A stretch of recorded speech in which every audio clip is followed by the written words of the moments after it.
Hello, everybody, and thank you for tuning in to this episode of the Not Your Average Tea Time podcast. I'm your host, Tabaria, joined by Christian once again. And we got some exciting news today, Christian. We picked the perfect day to record a podcast here. Let's start off with the top here, the latest news. Cam Newton has returned to the Carolina Panthers. It's a one-year deal up worth about $10 million, I think it is. So that's going to be interesting to see how it all plays out, how he operates within that Matt Rule offense. But what do you think about Cam Newton's return, and what does this mean for Sam Darnold? Well, talking about exciting news, I did not think this is where we were going to start off with. But, yeah, I seen the news that he was meeting with Carolina today, and I'm like, oh, man, that would be great. That would be awesome to see Cam Newton reunite back in Carolina. Greg Olsen was on the pregame show for tonight's game, Thursday Night Football, saying how much Cam Newton meant to him in his career. He said he was the most important person, most important player in his career that had an impact on his career. Greg Olsen, that is, possible future Hall of Famer. Certainly, was a great player in his time and an all-pro, Pro Bowler. But seeing Cam Newton going back to Carolina, man, I like it. I like it a lot. Sam Darnold out, I think 4 to 6 weeks. They got P.J. Walker, who was, of course, Matt Rule's quarterback back at Temple. And P.J. Walker, XFL extraordinaire, flashed a little bit last year in his backup role, filling in for Teddy Bridgewater. And now it seems like he'll at least have to do it for this week. Who they playing? I got the schedule right here. They got at Arizona, so it's going to be a big task for P.J. Walker. I don't think Cam Newton will be ready to play this week, but we've seen crazier things. But, yeah, it's just a feel-good story, going back to where he began his career, played, 8-10 years of his career there. It was a long time. Yeah, it was a long time. long time, somewhere in that span, 8 to 10 years. Former number 1 overall pick, brought them to a Super Bowl, former MVP. This is a really – it's quite a big deal for, I'm sure, the people in Carolina. Had a huge impact on that community, on that team. Greg Olsen called him the best player in that franchise's history. You can certainly go Cam Newton. You can go Julius Peppers. Carolina, they are one of the newer teams in the NFL, but they do have some star-studded players in their history. Steve Smith, of course. So, yeah, it's a good feel-good story, and I certainly hope Cam Newton is able to prosper there, man, because obviously that's where his career started, and it would be awesome to see if he could stick there for at least a couple of years and maybe end his career there. Yeah, I think this probably will be the end of the line for Cam Newton no matter what happens here. It just feels like this will be the perfect place for him to retire, and I'm just really interested to see how Joe Brady and Matt Rule can scheme up something that maximizes Cam Newton's abilities. Unfortunately, right. I still think it'll be tough for him to throw. So we'll see how he operates with that, because it looks like, he kind of shot puts the ball there. But I'm hoping for the best for Cam Newton. I also think, though, this is the end of the line for my former boy, Sam Darnold in Carolina. He just has not seemed to be able to get out of his own way. And I think that because of that, they're going to have to go look elsewhere to figure out what they're going to do going forward. I would like to see him end up with the Saints next year. I think Jameis Winston only had a 1-year deal. So if he ends up with the Saints, maybe Sean Payton can turn him around like he turned Jameis Winston around. Jameis Winston has been playing much better, safer, smarter football lately. So if he can do it, why can't Sam Darnold do it, I think Sam is a better thrower than Jameis. Maybe not. Maybe that's debatable. But I would like to see him go somewhere where there's somebody who can actually help him become a good quarterback, because I still think that the book isn't written on him. But, man, looking at that class of quarterbacks, everybody thought that was the best quarterback class since the Eli Manning class. And we're looking at how it's falling down here. Baker Mayfield may not get an extension. It would not surprise me if they don't give him money. They're going to pay him $30 million plus to be average. I don't know. Sam Darnold. Josh Allen is the second best quarterback in that draft. It hurts me to say that. Josh Rosen, we know what happened there. And then Lamar Jackson, who went last, ended up being the best quarterback from that draft, and everybody thought he would end up the worst. So that whole draft is just wild. Yeah, definitely. I mean, as you know, I was kind of supporting Sam Darnold all off season, and certainly the first 3 weeks of the season as Carolina went undefeated. But I don't know, man. I don't know. He might have to go the Trubisky route and maybe be a backup for a year or two before he gets another opportunity. I don't think. I mean, I think this was his opportunity this year. Carolina, fresh start.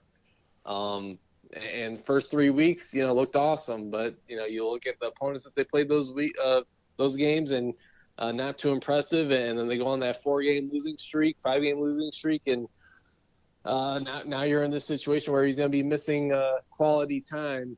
And I think he might have to. I think he might have to settle for a backup position in the very least. He'll have to go somewhere where the situation isn't solidified. There's going to be some type of competition there. It's not going to be handed to him anymore from here on out. It was handed to him with the Jets. It was handed to him in Carolina. But Carolina, I think, traded a second-round pick for him. And, of course, they passed up on a couple quarterbacks in Justin Fields and Mac Jones. And they're probably kicking themselves for that. And a 4th-round pick.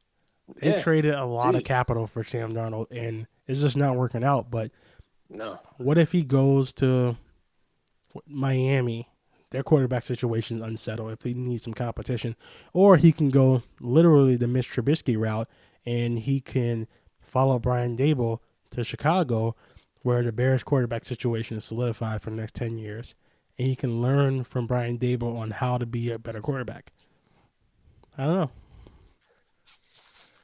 That's just my crockpot theory there, but we're gonna continue on with the exciting news here.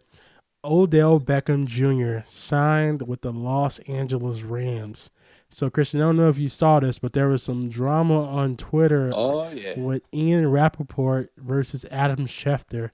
Ian Rappaport and Kim Jones, who's a national NFL reporter, but she does a lot in the New Jersey area, so she covers a lot of the Giants and the Jets.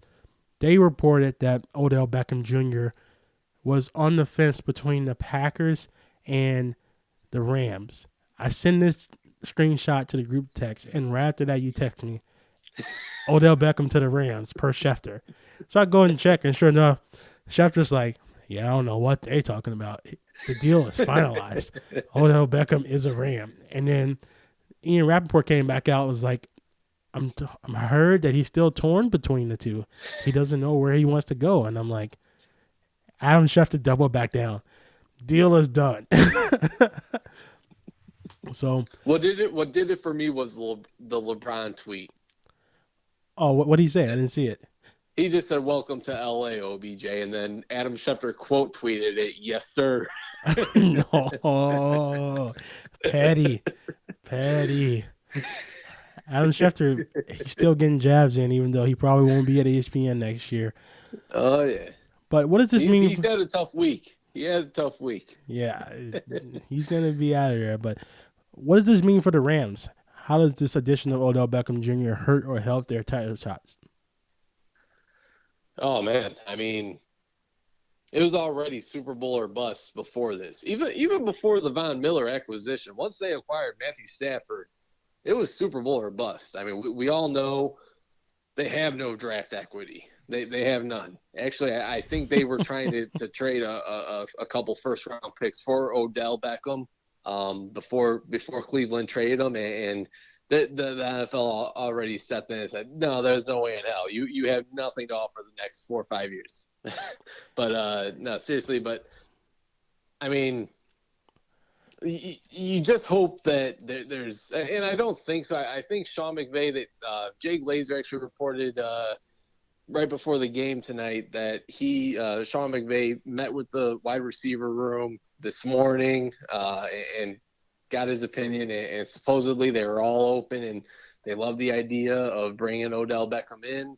And I mean, you got to wonder what the hell Sean McVay's going to do with Odell Beckham, because I mean they're already stocked at wide receiver, and to give an offensive mind, arguably the best offensive mind in the NFL, Sean McVay, a weapon like Odell, who it just seems like he hasn't been utilized the right way the last couple of years in Cleveland. He's dealt with injuries as well.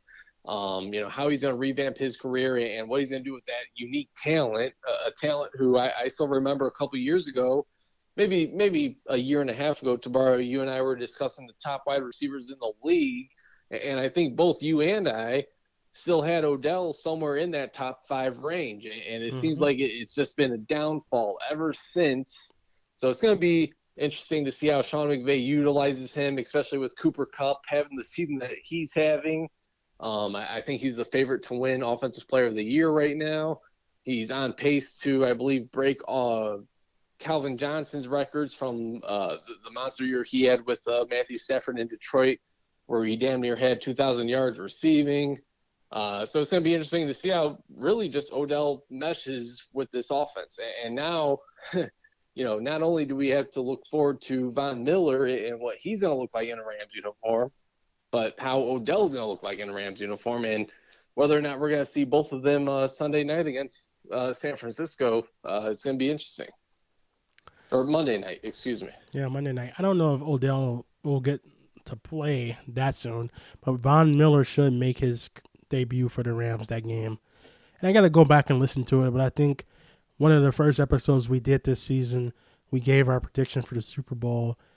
I believe I picked Packers Chiefs, but I know I questioned the group and said, what about the Rams? Are the Rams a favorite here for anybody? You think they're going to make any noise? How does Matt Stafford look in that offense? And he didn't look so good last Sunday night. He threw a couple of interceptions, and I was like, what are you doing?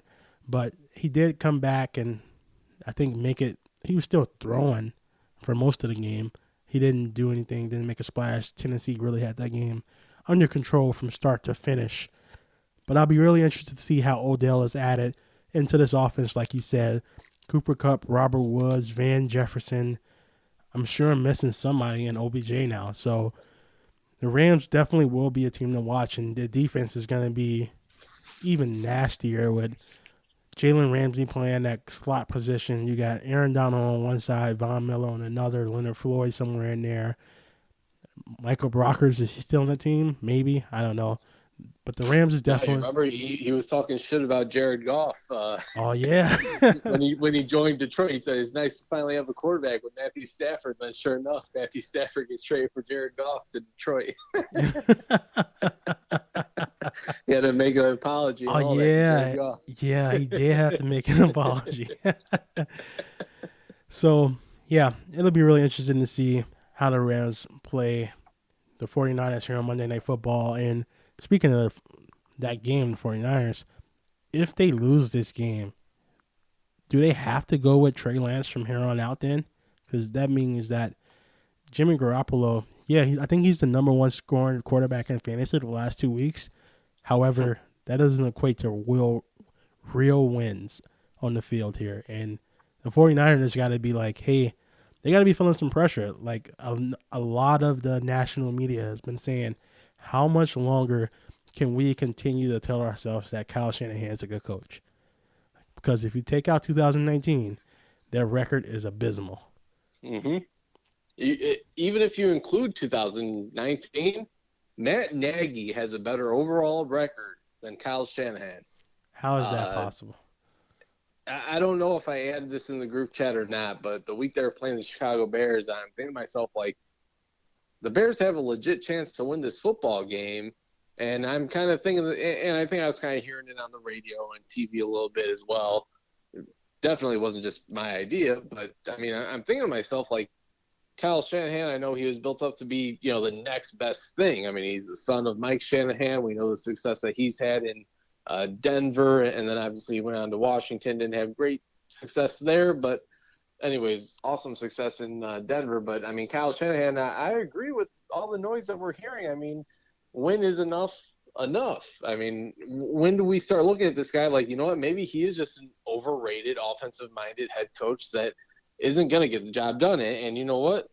If they lose this game against the Rams, I would argue that they should probably start Trey Lance in this game. And they probably should have started him a couple of weeks ago when he was first deemed healthy to come back.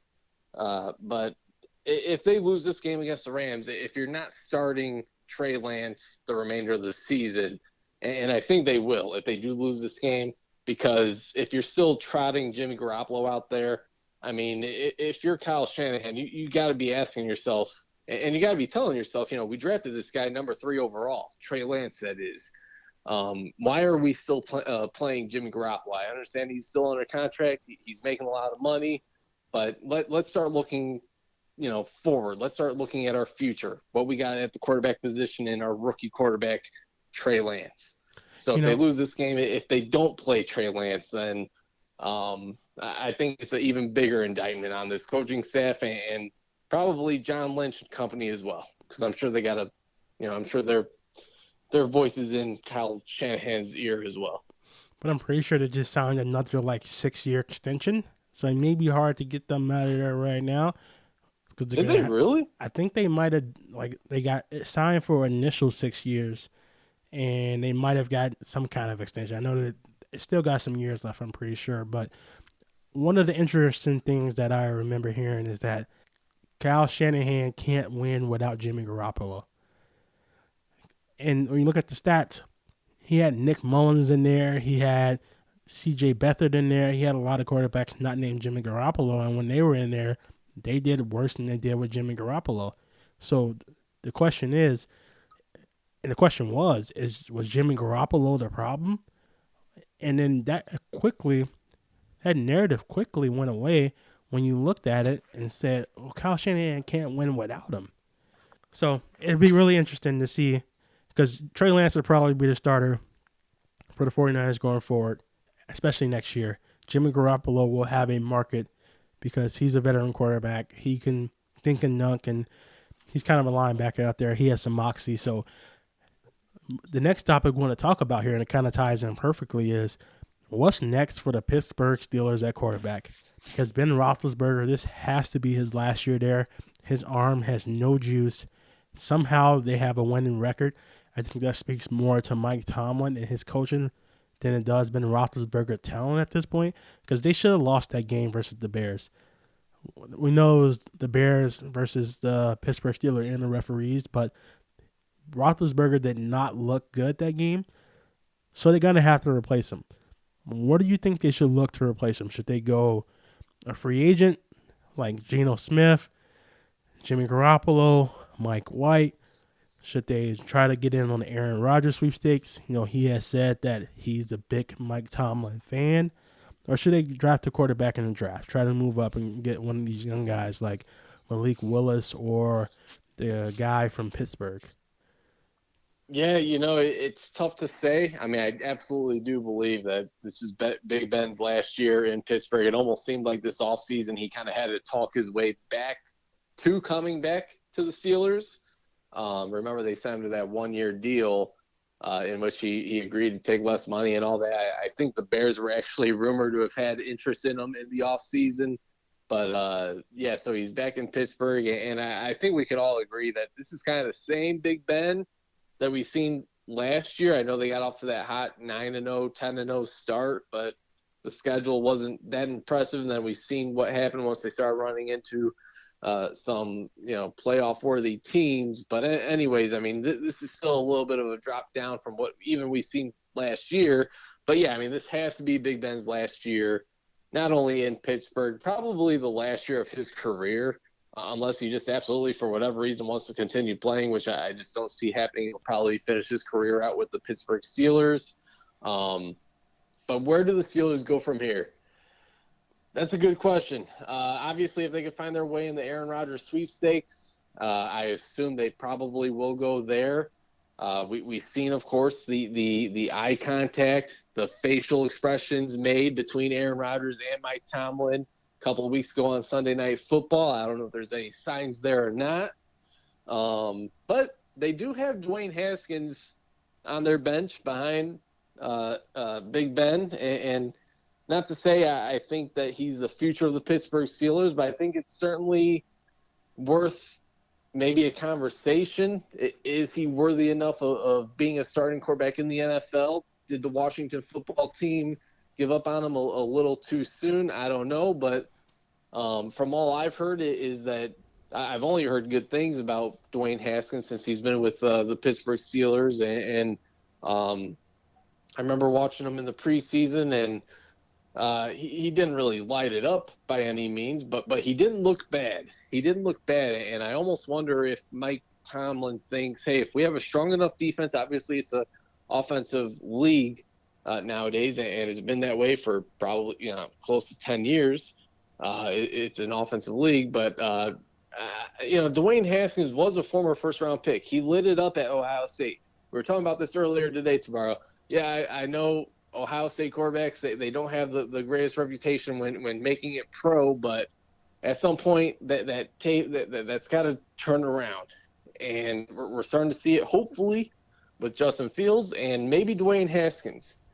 Yeah, I don't know. One of the rules of scouting that I've always heard is you have to scout the quarterback, not the helmet. Right. So that was the saying they said when it came to SC quarterbacks, because everybody said Sam Darnold would not be any good because he played at USC. Now, while that did come out to be the case, Sam Darnold's not any good. It's not because he played for SC. It's because he just started playing football, really. Like he started one season at SC and he came to the NFL, and it came out he tore his shoulder up or something. So maybe that's why he's been bad for Carolina.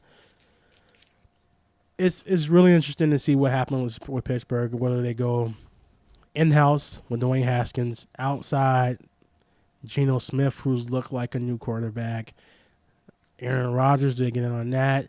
Maybe they get in on the Deshaun Watson sweepstakes. Who knows? But before we move on to games to watch, 3 games we want to watch this upcoming week here, here's a question I have for you.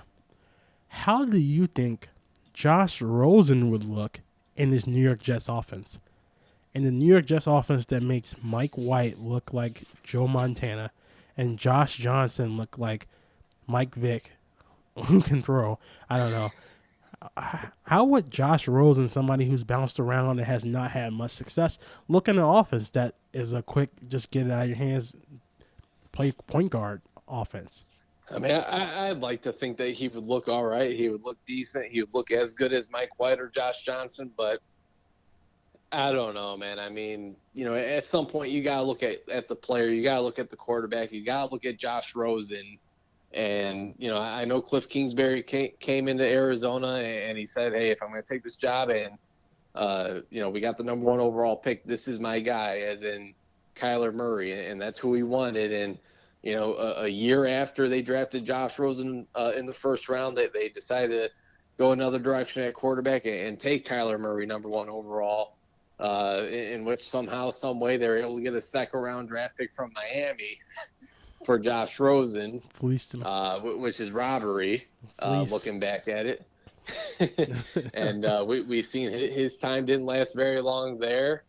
And, he bounced around Tampa Bay's practice squad, I believe, and now he's the backup to Matt Ryan in Atlanta. And, at some point, I think you just have to look at the player, you have to look at the quarterback, and you got to say, you're bouncing around and you're not able to stay in one spot. How long can we blame the teams and the situations that you're in before we actually start, looking at the player itself? And, so I'll give credit to Mike White. I'll give credit to Josh Johnson for their efforts, because I don't think Josh Rosen would have done what they did, Thursday night against the Colts last week, and then the week prior, what Mike White did to Cincinnati. Unfortunately, I was somebody, banging the table for Josh Rosen. Arizona, my quote-unquote second team drafts him. I'm ecstatic. I'm excited. And they end up winning, I think, 2 football games this season. He was the starting quarterback, 2 or 3. And, they decided to move on from him very quickly, which I was a little chapped. I was a little sour about. And obviously, looking back, I mean, it was the right decision. It was absolutely the right decision there. But we're going to take a quick break here, and when we come back, we're going to talk about a couple of games that we're excited to watch and what that means, what the implications of them are. Stay tuned. All right, and we're back. Christian, what's one game you're looking forward to watching this week? So it's hard not to go with that Monday night matchup, Rams versus San Francisco, especially with the Rams' newest acquisitions, Von Miller and now Odell Beckham on the offensive side of the football. But I got to go the Sunday night matchup, man. It's a rivalry game. It's Kansas City at Las Vegas, and this isn't the same Chiefs team that we're used to from certainly the last 3-4 years. Last week, they struggled to get a victory against the Jordan Love-led Green Bay Packers in Kansas City. Final score 13-7. And when you're talking about an Andy Reid-led offense, and then you factor in the fact that Patrick Mahomes is the quarterback of that team, to only get 13 points is just puzzling. Now they're traveling on the road at Las Vegas, rival opponent, and this defense, specifically the pass rush, has been key for the Las Vegas Raiders and keeping them in football games. And this Chiefs offensive line, although they spent a lot of money in the offseason, it still looks like the same offensive line from last year, in which we've seen Patrick Mahomes just running for his life in the Super Bowl against the Tampa Bay Bucks. Vegas has dealt with a lot of adversity the last few weeks with the entire John Gruden situation. Then last week you had the Henry Ruggs situation. Now they're missing their former first-round cornerback in Damon Arnett, as he was recently released. So it's going to be interesting to see how they bounce back from all this. But I like believe it or not, I like the Las Vegas Raiders in this game. I think somehow, some way, they find a way to steal this game at home against the Chiefs. And looking at the schedule, I think this is the one that really catches my eye. I like the Vegas Raiders in that game as well. I think the Chiefs are struggling to figure out how to do the little things right. And so because of that, Vegas will capitalize. They have a legit offense now. They signed Deshaun Jackson. They have a legit weapon. They have a legit weapon here who can catch the ball. And it'll be really interesting to see how that game plays out. I'm excited for that one. I'm probably a little bit more excited for that game than my pick. My pick is the Packers versus Seahawks. It's going to be a rematch of the Fail Mary game. That's the one when Russell Wilson threw a pass in the end zone. It got intercepted, but they called it a touchdown. And there was so much just drama. Yep. And they were trying to figure out what actually happened. And it got called a touchdown. Golden Tate. Golden Tate, baby. Golden Tate. That game is my pick, but only if Russell Wilson actually comes back. And if Aaron Rodgers actually comes back and he's able to play. If not, we're going to have Geno Smith versus Jordan Love, which is still a good matchup, I think, now. Because we'll see if Jordan Love actually has the juice and if he can play better in the second game back. And we're going to see if Geno Smith can continue to hopefully lose for the Seahawks. Honestly, I hope he plays well, but they still lose, so the Jets can get a better draft pick there. I don't know, man. If Geno continues to play if he continues to play at this pace, he might be the Jets' next quarterback next year. I'm coming home. I'm coming home. Yeah, don't tell IK. Oh man. That boy IK. I wonder if he ever got his money. Probably not. But we're gonna wrap on that note here. Thank you all for tuning in to this episode of Not Your Average Tea Time Podcast. I'm your host, Tabaria. That's Christian. Until next time.